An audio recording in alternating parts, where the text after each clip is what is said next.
Hello everyone, welcome back to the channel. If you are a developer who spends a lot of time in Xcode, I have got some exciting news for you. Xcode roll out a new game-changing feature, Predictive Code Completion. Today we are going to dive deep into what this new feature is, how it works, and why this going to make your coding experience faster and smoother. So let's take a look at Xcode new Predictive Code Completion in action. Let's jump into practical example. We are going to build a simple iOS application that use a table view to display some data. I will show you how predictive code completion can help us speed up the development. Now, so here we have the basic UITableView controller. Now let me give the title to this view. I will just type self dot title is equal to. Now if you see here,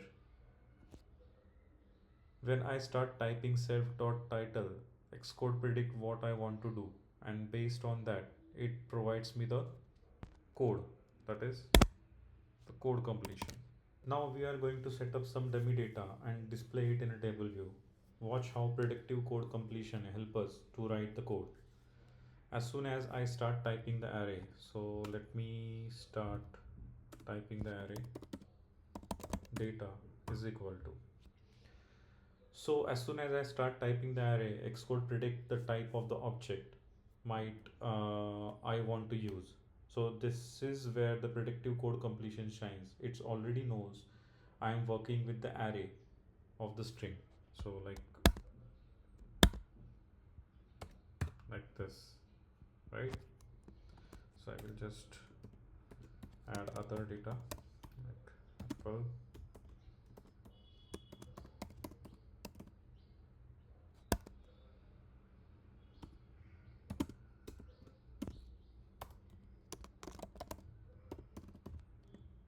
Let me save the changes. Next, we need to implement the necessary methods to display the data in a table view. Let's start by defining the number of section method. So I will just type the number of section. So normally you would have to manually type out the entire method signature, but now the Xcode predictive code completion suggests the method name, the correct parameter type, and even the return type as well. So let me show you. So if you see here, it is showing me the correct return type. All I need to do is just click click on a tab button and I am ready to start coding. So look at this. So predictive completion suggests me other delegates methods like number of rows in section and cell for row at index. Also, if you see the number of rows in section method returning data.count. So let me click on a tab data.count. So if you see here, the number of rows in section method returning data.count, because it knows we are working with the array which is name is data. Again, Xcode is one step ahead and suggests the exact method signature I need along with the correct return type, and all I need to do now is implement the cell creation. As I start configuring the cell, the Xcode predicts that I need to use reusable cell for cell reusability. Plus, it suggests the correct method arguments, making it super easy to implement without needing to reference to the documentation. So, if you see here, it created a cell object for me. Xcode also predict the properties I would like to need for the table view cell, like text label.text. which is super helpful when I am not sure exactly what property I need to access from the cell. Now if you see here, it's give me all the delegates method which I required to build up the table view. Let me run this code. You can see it is displaying the data which I have passed to the table view. Now let's try with the existing project. So what I have shown you, I have created a new project. Now let's try with the existing project. Now let me open the project. Now this is a weather app which will show the weather details fetched from the weather APIs. Now here is the model which I have created based on the API response. Now I have created the HTTP utility class to get the data from the weather API and map with the required data model. I will create here one get data function which will be generic function to get the data from the API and convert to required data model. Let's try to create a data get function. So I will simply type function get data. I will keep typing what I need. Okay, so since as I mentioned I need the generic method,